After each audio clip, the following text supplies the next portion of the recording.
Amit Shah ji, I challenge you to have a debate on the three press conferences. Please. आपकी मुंसफी से संसद नहीं चलेगी। मेरे यहाँ बोलने का क्रम मैं तय करूंगा। इस तरह से नहीं चलेगी संसद। ದೇಶದಲ್ಲಿ ದೇಶದ ಅಭಿವೃದ್ಧಿಗೆ ಕೇವಲ ನರೇಂದ್ರ ಮೋದಿ ಬಿಜೆಪಿ ಅಥವಾ NDA ಅಧಿಕಾರ ಹಿಡಿದ್ರೆ ಸಾಲದು. ದೇಶದಲ್ಲಾಗ್ಲಿ ರಾಜ್ಯದಲ್ಲಾಗ್ಲಿ ಅಭಿವೃದ್ಧಿ ಆಗಬೇಕು ಅಂದ್ರೆ ನರೇಂದ್ರ ಮೋದಿ ಅಷ್ಟೇ, ರಾಹುಲ್ ಗಾಂಧಿ ಕೂಡ ಸ್ಟ್ರಾಂಗ್ ಇರಬೇಕು. ಅಂದ್ರೆ ಪ್ರಧಾನಿಯಷ್ಟೇ ವಿಪಕ್ಷ ನಾಯಕ ಕೂಡ ಅಷ್ಟೇ ಪ್ರಬಲವಾಗಿರಬೇಕು. ಅದು ಕರ್ನಾಟಕದಲ್ಲೂ ಕಾಣಿಸ್ತಾ ಇದೆ. ಸಿದ್ದರಾಮಯ್ಯ, DK ಶಿವಕುಮಾರ್ ಅವರಷ್ಟು ಸ್ಟ್ರಾಂಗ್ ಆಗಿ ಇಲ್ಲಿ ವಿರೋಧ ಪಕ್ಷದವ್ರು ಕಾಣಿಸ್ತಾ ಇಲ್ಲ. ನಾವೇ ಕೆಲ ದಿನ ಹಿಂದೆಗಳ ಸುದ್ದಿ ಮಾಡಿದ್ವಿ, BSY HDK ಇರಬೇಕಾಗಿತ್ತು ಅಂತ. ಯಾಕಿದನ್ನು ಹೇಳ್ತಾ ಇದ್ದೀನಿ, 2026ಕ್ಕೆ ಏನು ಬದಲಾವಣೆ ಆಗಬೇಕು?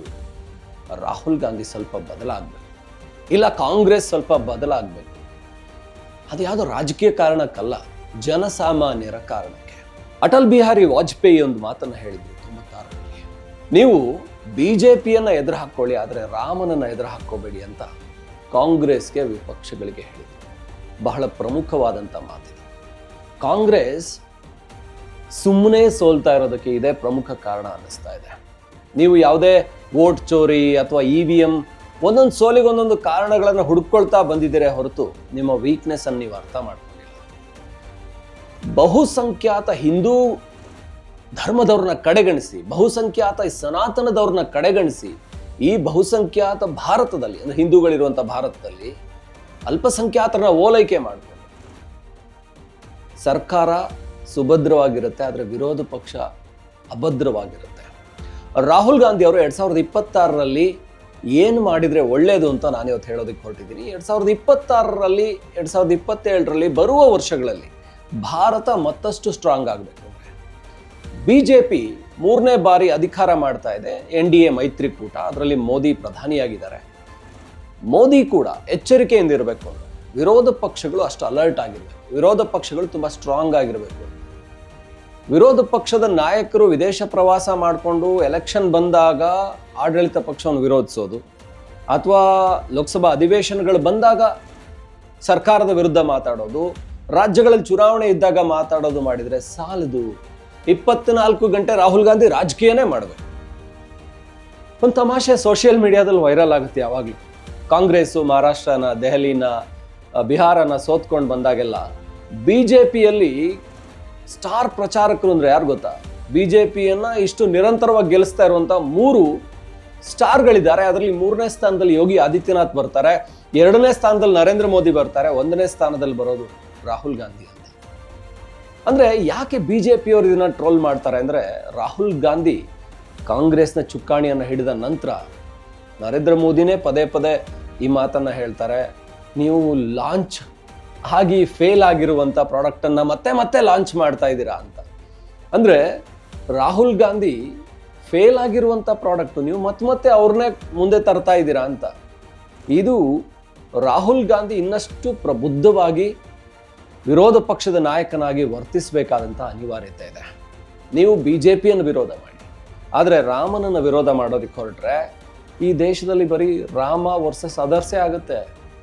BJPಯನ್ನು ವಿರೋಧ ಮಾಡಿ, ಆದರೆ ಯಾವುದೋ ಒಂದು ಧರ್ಮದ ವಿರುದ್ಧವಾಗಿ ನಿಂತ್ಕೊಂಡು ಇನ್ಯಾವುದೋ ಒಂದು ಧರ್ಮದ ಪರ ನಿಂತ್ಕೊಳ್ಳೋಕೆ ಶುರು ಮಾಡಿದರೆ, ಇದು ನೆಹರು ಕಾಲದಿಂದ ಇವತ್ತಿನವರೆಗೂ ಬಂದಿರುವಂಥ ನೋಡಿರುವಂಥ BJPಯವರಿಗೆ ಇದನ್ನು ತುಂಬ ಚೆನ್ನಾಗಿ ಕೌಂಟ್ರ್ ಮಾಡೋದು ಗೊತ್ತಾಗ್ಬಿಟ್ಟಿದೆ. BJPಯವರಿಗೆ ಕೌಂಟ್ರ್ ಮಾಡೋದು ತುಂಬ ಚೆನ್ನಾಗಿ ಗೊತ್ತಾಗಿದೆ ಕಾಂಗ್ರೆಸ್ಸನ್ನು. ಕಾಂಗ್ರೆಸ್ ಏನು ಮಾತಾಡಿದ್ರು ಕೂಡ ಇದು ನಿಮ್ಮ ಕುಟುಂಬದ ರಾಜಕಾರಣ, ಇದು ನಿಮ್ಮ ಓಲೈಕೆಯ ರಾಜಕಾರಣ, ಇದು ನೀವು ಒಂದು ವರ್ಗಕ್ಕೋಸ್ಕರ ಮಾಡ್ತೀರಾ. ಬಾಂಗ್ಲಾದೇಶದಲ್ಲಿ ಒಬ್ಬ ದೀಪು ಚಂದ್ರದಾಸ್ ಅನ್ನುವಂಥ ಒಬ್ಬ ಹಿಂದೂ ದಲಿತನ ಹತ್ಯೆ ಆದರೆ ನೀವು ಕಣ್ಸೋದೇ ಇಲ್ಲ. ಅದನ್ನು ನೀವು ಕಣ್ಸಿದ್ರೂ ಕೂಡ ಅದರಲ್ಲಿ ನಿಮ್ದೊಂದು ಶುಗರ್ ಕೋಟ್ ಇರುತ್ತೆ. ಅಂದರೆ ನಿಮಗೆ ಹಿಂದೂಗಳು ಬೇಕಾಗಿಲ್ಲ, ನಿಮಗೆ ಬೇಕಿರೋದು ಮುಸ್ಲಿಂ ಮತಗಳು. ನಿಮಗೆ ಬಾಂಗ್ಲಾದೇಶ, ಪಾಕಿಸ್ತಾನ ಬೇಕು, ಯಾಕಂದರೆ ಇಲ್ಲಿನ ಮುಸ್ಲಿಮರು ಮತ ಹಾಕಬೇಕಲ್ಲ.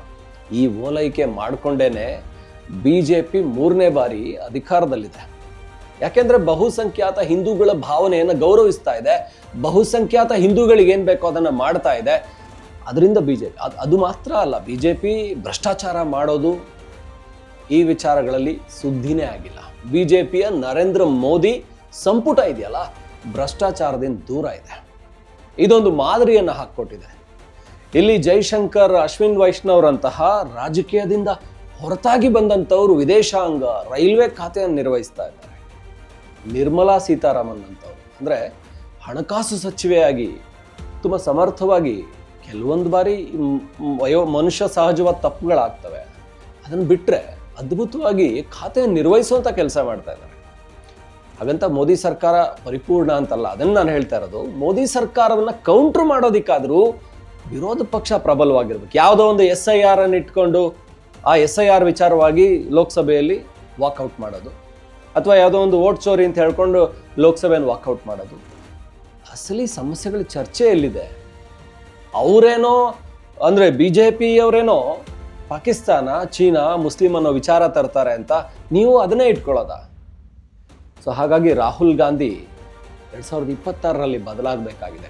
ಇಲ್ಲ ಅಂತ ಹೇಳಿದರೆ ಬದಲಾವಣೆ ದೇಶದಲ್ಲಿ BJP NDA ಒಂದು ಆಡಳಿತದ ವಿಚಾರದಲ್ಲಿ ಮತ್ತಷ್ಟು ಸಶಕ್ತ ಆಗೋದಕ್ಕೆ ಸಾಧ್ಯ ಆಗೋದಿಲ್ಲ. ವಿರೋಧ ಪಕ್ಷ ಪ್ರಬಲವಾಗಿದ್ದಷ್ಟು ಆಡಳಿತ ಪಕ್ಷ ಇನ್ನೂ ಗಟ್ಟಿಯಾಗಿ ಕೆಲಸ ಮಾಡುತ್ತೆ, ಇನ್ನೂ ಜನಪರವಾಗಿರುತ್ತೆ. ಹಾಗಾಗಿ ಅದಾಗಬೇಕು ಅಂದರೆ ರಾಹುಲ್ ಗಾಂಧಿ ಅವರು ವಿದೇಶ ಪ್ರವಾಸ ಮಾಡಿಕೊಂಡು ಚುನಾವಣೆ ಬಂದಾಗ ಭಾಷಣ ಮಾಡೋದು ಅಥವಾ ಏನು ಲೋಕಸಭಾ ಅಧಿವೇಶನ ಬಂದಾಗ ಮಾತಾಡೋದು ಮಾಡಿದರೆ ಆಗೋದಿಲ್ಲ. ಅವರು ನಿಜವಾದ 24/7 ರಾಜಕಾರಣಿಯಾಗಿ ಯಾವುದೋ ಯಾತ್ರೆನ ಏನು ಭಾರತ್ ಜೋಡೋ ಯಾತ್ರೆನ ಚುನಾವಣೆಗಿಂತ ಸ್ವಲ್ಪ ಹಿಂದೆ ಮಾಡ್ಕೊಂಡು ಕಾಲ ಕಳೆದ್ರೆ ಆಗೋದಿಲ್ಲ. ಯಾವುದೋ ಚುನಾವಣೆ ಬಂತು ಅಂತಂದಾಗ ಯಾವುದೋ ಒಂದಷ್ಟು ಜನರನ್ನ ಮಾತಾಡ್ಸೋದು ಇದಾಗೋದಿಲ್ಲ. ಒಂದು ಪ್ರಬುದ್ಧವಾದಂಥ ನಡೆಗಳನ್ನು ಇಟ್ಟರೆ ಆಗ ಮಾತ್ರ ಕೇಂದ್ರದಲ್ಲಿ BJP ನರೇಂದ್ರ ಮೋದಿ ಆಡಳಿತ ಇದೆಯಲ್ಲ ಅದನ್ನು ಕೌಂಟ್ರ್ ಮಾಡೋದಕ್ಕೆ ಸಾಧ್ಯ.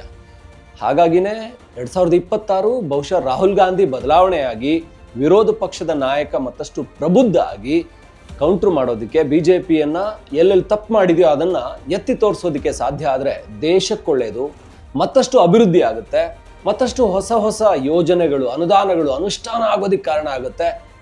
ಇದು ಆಗಬೇಕು 2026ರಲ್ಲಿ, ಹೊಸ ವರ್ಷದಲ್ಲಿ ಅನ್ನುವಂಥದ್ದು ನಮ್ಮ ಕಳಕಳಿ, ಸಹಜವಾಗಿ ಜನರ ಕಳಕಳಿ. ಇದು ನಮಗನಿಸ್ತಾ ಇರೋದು. ರಾಮನನ್ನ ಎದುರಾಕೊಳ್ಳೋಕೆ ಹೋಗ್ಬೇಡಿ. ಎದುರಾಕೊಂಡ್ರೆ BJPನ ಎದುರಾಕೊಳ್ಳಿ.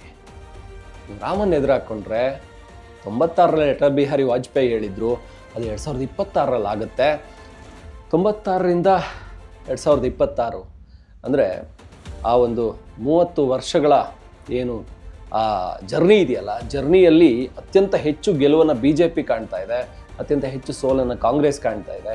ಹಾಗಾಗಿ ಬಹುಶಃ ಇದು 2026ರಲ್ಲಿ ಏನಾದರೂ ಬದಲಾಗುತ್ತಾ, ಆಗಬೇಕು ಅನ್ನುವಂಥ ನಿರೀಕ್ಷೆ ನಮ್ಮದು. ನಿಮಗೇನು ಅನಿಸುತ್ತೆ? ನೀವು ಕೂಡ ಈ ವಿಚಾರವಾಗಿ ಕಮೆಂಟ್ ಮಾಡಿ ನೋಡೋಣ ಏನಾಗುತ್ತೆ ಮುಂದಿನ ದಿನಗಳು. 2026 ಹೇಗಿರುತ್ತೆ ನಮಗೂ ಕೂಡ ಕುತೂಹಲ ಇದೆ. ಮತ್ತಷ್ಟು ಈ ರೀತಿಯ ಸುದ್ದಿ ಜೊತೆ, ವಿಶ್ಲೇಷಣೆ ಜೊತೆ ನಿಮ್ಮ ಮುಂದೆ ಬರ್ತೀವಿ. ನೋಡ್ತಾ ಇರಿ ಒನ್ ಇಂಡಿಯಾ ಕನ್ನಡ.